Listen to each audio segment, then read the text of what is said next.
आज के लेक्चर में हम ब्रिटिश संविधान का महत्व और ब्रिटिश संविधान का अस्तित्व है या नहीं इसके बारे में बात करेंगे। ब्रिटिश संविधान का महत्व। ब्रिटेन का संविधान का विकास एक लंबी प्रक्रिया के बाद हुआ। ब्रिटेन का संविधान इस दृष्टि से काफ़ी महत्वपूर्ण है कि ब्रिटेन के अंतर्गत राजतंत्र शासन प्रणाली को लोकतंत्र शासन प्रणाली में धीरे धीरे परिवर्तित किया गया और संसदीय प्रणाली को अपनाया गया। इसलिए ब्रिटेन के संविधान का महत्व अन्य देशों के लिए भी बना हुआ है। ब्रिटेन के संविधान के महत्व के निम्नलिखित कारण हैं। पहला है प्राचीनतम संविधान। ब्रिटेन का संविधान विश्व के वर्तमान संविधानों में सबसे पुराना संविधान है। ब्रिटेन के संविधान का निर्माण क्योंकि किसी संविधान सभा के द्वारा नहीं किया गया था, बल्कि यह धीरे धीरे विकसित हुआ है, इसलिए ब्रिटेन के संविधान का एक लंबा इतिहास है। ब्रिटेन के अंतर्गत यदि हमने जब इसका विकास देखें तो ब्रिटेन राजतंत्र से लोकतंत्र में धीरे धीरे परिवर्तित हुआ है। तो ब्रिटेन ने अन्य देशों को लोकतंत्र शासन प्रणाली और संसदीय शासन प्रणाली को दिया है, इसलिए ब्रिटेन का संविधान के अध्ययन का बहुत महत्व है। ब्रिटेन के संविधान के महत्व का दूसरा कारण है कि ब्रिटेन का संविधान लोकतंत्र प्रणाली का उदाहरण है।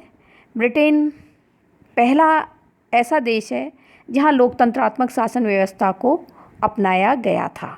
ब्रिटेन में पहले राजतंत्र शासन व्यवस्था थी और धीरे धीरे राजतंत्र शासन व्यवस्था लोकतंत्र शासन व्यवस्था में परिवर्तित होती रही।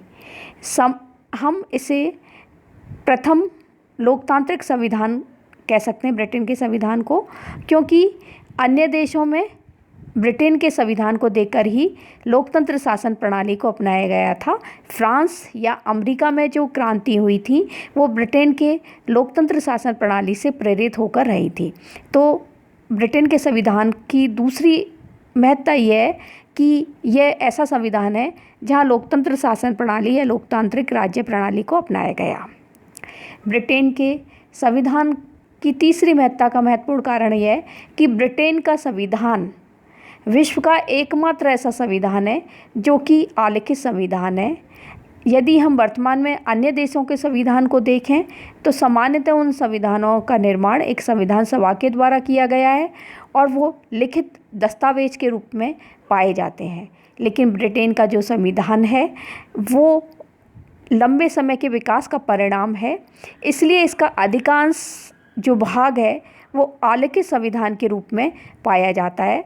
यदि भी ब्रिटेन का संविधान आलिखित संविधान है, लेकिन फिर भी यहाँ की शासन प्रणाली में जो परंपरागत आधार पर जो मौलिक सिद्धांत बने हुए हैं शासन के संबंध में, उनका पालन ब्रिटिश नागरिकों के द्वारा ब्रिटिश शासन प्रणाली के द्वारा किया जाता है। ब्रिटेन के संविधान की महत्ता का चौथा कारण है कि यह विकसित संविधान है। सामान्यतः यदि हम अन्य देशों के संविधान को देखते हैं तो उन संविधानों का निर्माण एक निश्चित समय में एक संविधान सभा के द्वारा किया जाता है। लेकिन ब्रिटेन के संविधान का अध्ययन इस दृष्टि से महत्वपूर्ण है कि ब्रिटेन के संविधान का निर्माण एक निश्चित समय में नहीं किया गया है, बल्कि ये लगातार विकास का परिणाम है। ब्रिटेन के संविधान के यदि हम प्रारंभिक चरण में देखें तो यहाँ राजतंत्र शासन व्यवस्था थी, राजा निरंकुश था, लेकिन यहाँ जिस तरह से धीरे धीरे विकसित होते हुए यहाँ राजतंत्र शासन प्रणाली का लोकतंत्र शासन प्रणाली में जिस तरह से परिवर्तन हुआ है वो एक बहुत महत्वपूर्ण योगदान है। यदि हम अन्य देशों में देखें जैसे कि फ्रांस में देख सकते हैं, जहां राजतंत्र शासन व्यवस्था को क्रांति के द्वारा रक्तपात के द्वारा बदला गया, वहां निरंतर विकासशील होने के कारण ब्रिटेन का संविधान उसकी जगह शांतिपूर्ण ढंग से यहां पर राजतंत्र शासन प्रणाली को लोकतंत्र में परिवर्तित किया गया है। तो ब्रिटेन के संविधान की अध्ययन की चौथी महत्ता ये है कि ये विकसित संविधान है। ब्रिटेन का संविधान स्वतंत्रता का प्रतीक है। यदि हम ब्रिटेन के संविधान के विकास को देखें तो ब्रिटेन में अधिकार जो बिल आया था वो उसके द्वारा नागरिकों को स्वतंत्रता और समानता का अधिकार दिया गया। ब्रिटेन के संविधान का विकास निरंकुशता के विरुद्ध स्वतंत्रता की जनभावनाओं के संघर्ष का इतिहास रहा है, इसलिए ब्रिटेन का संविधान स्वतंत्रता का प्रतीक है। और ब्रिटेन के संविधान ने व्यक्ति की स्वतंत्रता पर इतना बल दिया है कि यह अन्य देशों को प्रेरित करने वाला है। ब्रिटेन के संविधान के अध्ययन का महत्व का नेक्स्ट कारण विश्वव्यापी प्रभाव है। हम देखते हैं तो ब्रिटेन का संविधान क्योंकि सबसे प्राचीनतम संविधान है, ब्रिटेन का संविधान सबसे प्राचीन लोकतंत्र शासन प्रणाली है और ब्रिटेन का संविधान के अंतर्गत प्रथम ऐसा देश है जहाँ की संसदीय प्रणाली को अपनाया गया। तो ब्रिटेन के संविधान ने अन्य देशों के संविधान को प्रभावित करा है। ब्रिटेन के संविधान से प्रभावित होकर ही अमेरिका और फ्रांस के संविधान के अंतर्गत लोकतंत्र शासन प्रणाली को अपनाया गया।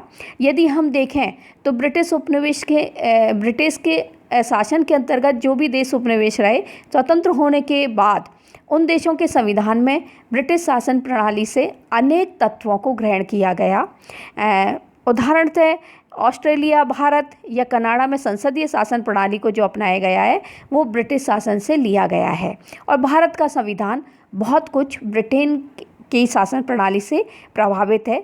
मुख्य रूप से संसदीय शासन प्रणाली हमने ब्रिटेन से ग्रहण करी है। तो ब्रिटेन की एक सबसे महत्वपूर्ण महत्ता यह है कि इसने विश्व के अनेक देशों के संविधान को प्रभावित किया है और उन्होंने इससे अनेक चीज़ें शासन प्रणाली अनेक तत्व ग्रहण किए हैं। ये ब्रिटेन के संविधान के अध्ययन का महत्व है और इसमें ब्रिटेन के संविधान का महत्वपूर्ण योगदान रहा है।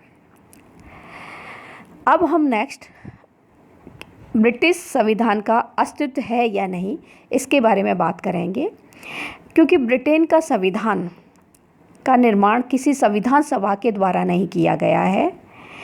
ब्रिटेन का संविधान एक लंबे विकास का परिणाम है, इसलिए अनेक विद्वानों द्वारा ब्रिटेन के संविधान के अस्तित्व पर संदेह व्यक्त किया गया है।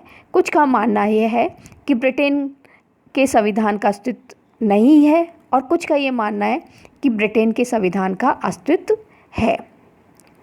सबसे पहले वर्क ने कहा कि फ्रांस की जब क्रांति हुई तब उन्होंने कहा, ब्रिटेन के संविधान की प्रशंसा करते हुए उन्होंने कहा कि हमारा संविधान अत्यंत श्रेष्ठ है और जहां अन्य देशों के संविधान में परिवर्तन हेतु क्रांति की आवश्यकता हुई वहां हमारे यहाँ शांतिपूर्ण और संवैधानिक मार्ग से परिवर्तन किया गया।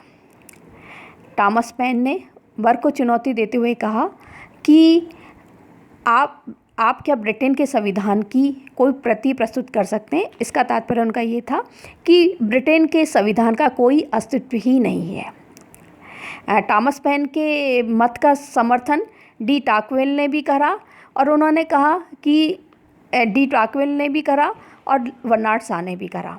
तो ब्रिटेन के संविधान का कोई अस्तित्व नहीं है, इस मत का समर्थन थॉमस पेन, डी टॉकवेल आदि करते हैं और उन्होंने इसके समर्थन में 3 तर्क दिए हैं।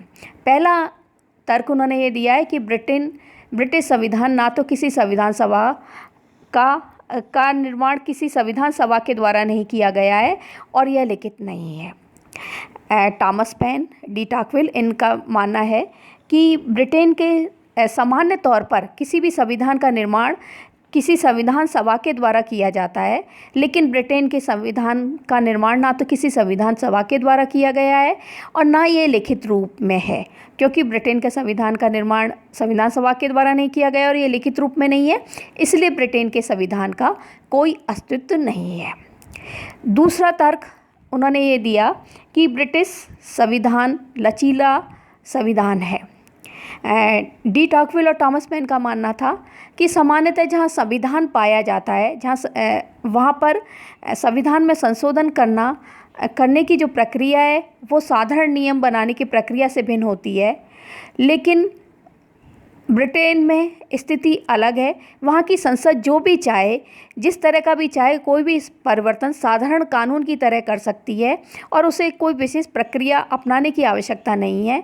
इसलिए जब ब्रिटेन के संविधान में परिवर्तन साधारण कानून की तरह हो सकता है तो इसका तात्पर्य यह है कि वहाँ कोई संविधान नहीं है, बल्कि संसद जिस तरह का भी जो कानून बनाना चाहे वो बना सकती है। इसलिए उनका मानना था कि ब्रिटेन के संविधान का लचीलापन होने के कारण इसका कोई अस्तित्व नहीं है। तीसरा उन्होंने तर्क दिया कि ब्रिटेन के संविधान में संवैधानिक कानूनों का अभाव है। डी टॉकविल का कहना था कि यदि हम अमेरिका, फ्रांस आदि देशों के संविधान को देखें तो वहाँ संविधान की सर्वोच्चता का सिद्धांत है, अर्थात कार्यपालिका, व्यवस्थापिका और न्यायपालिका के द्वारा संविधान में जो निर्धारित जो नियम हैं, जो संवैधानिक प्रावधान बनाए गए, उनके अनुसार कार्य किया जाएगा और यदि कोई विवाद की स्थिति आती है तो संविधान सर्वोच्च होगा। लेकिन यदि हम ब्रिटेन में देखें तो वहाँ संविधान की सर्वोच्चता के सिद्धांत को नहीं अपनाया गया है, बल्कि वहाँ संसद की सर्वोच्चता की धारणा को अपनाया गया है। इंग्लैंड में संवैधानिक कानून तथा साधारण कानूनों में कोई भेद नहीं है और ब्रिटेन की संसद जो भी करना चाहे, जिस तरह का भी परिवर्तन करना चाहे, जिस तरह का भी कानून बनाना चाहे वो बना सकती है। इसलिए क्योंकि वहाँ पर वहाँ की विधायिका अर्थात संसद सर्वोच्च है, इसलिए संविधान का अस्तित्व नहीं है। ये तीन तर्क टॉकविल ने देकर ये कहा कि ब्रिटेन में संविधान का कोई अस्तित्व नहीं है। लेकिन अन्य जो विचारक हैं उन्होंने डी टॉकविल और थॉमस पेन की इस मत का विरोध करा और उनका कहना है कि ब्रिटिश संविधान का अस्तित्व है। उन्होंने ब्रिटिश संविधान का अस्तित्व है इसके पक्ष में कुछ तर्क दिए हैं और पहला तर्क है कि लिखित और अलिखित संविधान का जो भेद है वो वास्तविक नहीं है। डी टॉकविल ने ब्रिटेन संविधान का अस्तित्व नहीं है इस पर कहा कि ब्रिटिश संविधान का अस्तित्व इसलिए नहीं है क्योंकि उसका निर्माण किसी संविधान सभा के द्वारा नहीं किया गया है और ब्रिटेन संविधान को यदि हम एक प्रति के रूप में देखना चाहें तो वो हमें कहीं भी प्राप्त नहीं हो सकता, वो लिखित नहीं है। लेकिन उनके मत का आलोचना करते हुए विद्वानों का कहना है कि कोई भी संविधान ना तो पूर्ण रूप से लिखित होता है और ना पूर्ण रूप से अलिखित होता है। ये सही है कि ब्रिटेन के संविधान का निर्माण किसी संविधान सभा के द्वारा नहीं किया गया है, लेकिन ब्रिटेन के संविधान में भी बहुत सारे ऐसे प्रावधान पाए जाते हैं जो कि लिखित रूप से है। दूसरा आलोचकों का ये कहना है कि यदि हम अन्य देशों के संविधान को देखें तो वो भी लिखित और अलिखित दोनों प्रकार के पाए जाते हैं। हम अमेरिका का उदाहरण ले सकते हैं। अमेरिका का संविधान में केवल 7 धाराएं हैं और उन 7 धाराओं में पूरी शासन व्यवस्था का विवरण विस्तृत रूप से नहीं मिलता है, इसलिए वहाँ भी उनके संबंध में, शासन व्यवस्था के संबंध में अनेक प्रथाएं और परंपराएं आ गई हैं या बहुत सी बार न्यायपालिका ने अपने मत दिए हैं और उनका अनुसरण वहाँ पर किया जा रहा है। तो हम अमेरिका के संविधान का भी उदाहरण दें तो वहाँ लिखित संविधान के साथ साथ कुछ परंपराओं का पालन भी किया जाता है। तो हर कोई भी संविधान लिखित और अलिखित दोनों होता है, इसलिए ये कहना कि कोई संविधान अलिखित है उस आधार पर वहाँ पर संविधान नहीं है, ये कहना गलत है। ब्रिटेन का संविधान अलिखित है लेकिन उसमें भी कुछ लिखित प्रावधान भी पाए जाते हैं और इसलिए हम उसके अस्तित्व को नहीं नकार सकते। ब्रिटिश संविधान का अस्तित्व है इसके पक्ष में दूसरा तर्क ये दिया जाता है कि ब्रिटिश संविधान का एक अंश लिखित है। जो इसके पक्ष में तर्क देते हैं वो उनका कहना है कि यदि हम डी टॉकविल की इस बात को भी मान लें कि संविधान का लिखित होना ज़रूरी है तो ब्रिटिश संविधान में भी बहुत सारे लिखित भाग पाए जाते हैं। ब्रिटिश संविधान के अंतर्गत 1215 का मैग्ना कार्टा, 1628 का अधिकार याचना पत्र, 1689 का अधिकार पत्र, 1911 और 1949 के संसदीय अधिनियम, 1937 का सम्राट के मंत्री परिनियम, 1920 का आयरलैंड की स्वतंत्रता अधिनियम आदि हैं, ये लिखित रूप में पाए जाते हैं। इसके अलावा ब्रिटिश संविधान के अंतर्गत राष्ट्रीय शासन के संबंध में उत्तराधिकार की व्यवस्था, मताधिकार से संबंधित जो समय समय पर 1832 उसके बाद 1928 में जो अनेक नियम बने हैं, दोनों सदनों के मध्य संबंध के बारे में जो नियम बनाए गए हैं, कार्यपालिका के कार्य से संबंधित जो कानून निर्धारित किए गए हैं, वो लिखित रूप में पाए जाते हैं। इसलिए ब्रिटिश संविधान पूर्णतः आलिखित संविधान नहीं है, बल्कि इसका बहुत सारा पार्ट लिखित रूप में भी पाया जाता है। इसलिए इस आधार पर हम कह सकते हैं कि ब्रिटिश संविधान का अस्तित्व है। यदि हम इस बात को भी मानते हैं कि संविधान को लिखित होना चाहिए, तो ब्रिटिश संविधान लिखित है, इसलिए ब्रिटिश संविधान का अस्तित्व है।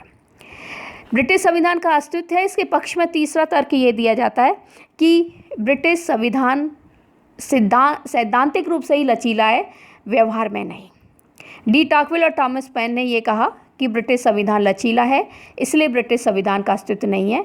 लेकिन यदि हम देखें तो ब्रिटेन का संविधान सैद्धांतिक दृष्टि से ही लचीला है, लेकिन वास्तविक तौर पर हम देखें तो ब्रिटेन के संविधान में संसद चाहे तो सैद्धांतिक दृष्टि से साधारण कानून की तरह ब्रिटेन के संविधान में परिवर्तन कर सकती है, लेकिन व्यवहार में यदि हम देखें तो वहाँ संवैधानिक संशोधन बहुत कम होते हैं। वहाँ संविधान संशोधन इसलिए ज़्यादा नहीं हो पाते क्योंकि ब्रिटिश व्यक्तियों का वहाँ की परंपराओं में बहुत विश्वास है और सामान्य तौर पर वो लंबे समय से जो वहाँ पर परंपराएं चली आ रही हैं उनमें परिवर्तन नहीं चाहते।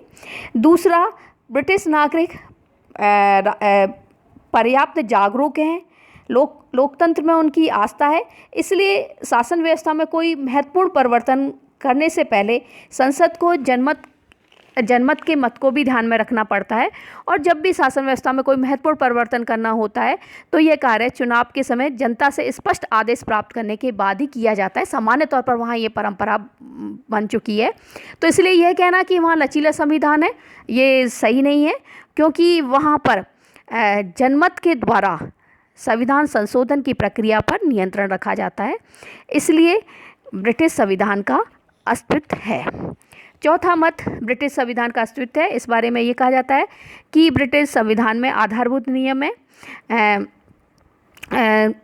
यह कहना बिल्कुल गलत है कि ब्रिटिश संविधान में संवैधानिक नियम नहीं है या ब्रिटिश संविधान में आधारभूत नियम नहीं है।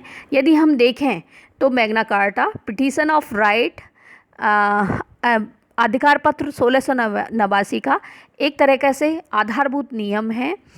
तो इन सब तर्कों के आधार पर यदि हम देखें तो हम ये कह सकते हैं कि वास्तविक तौर पर ब्रिटेन के संविधान का अस्तित्व है।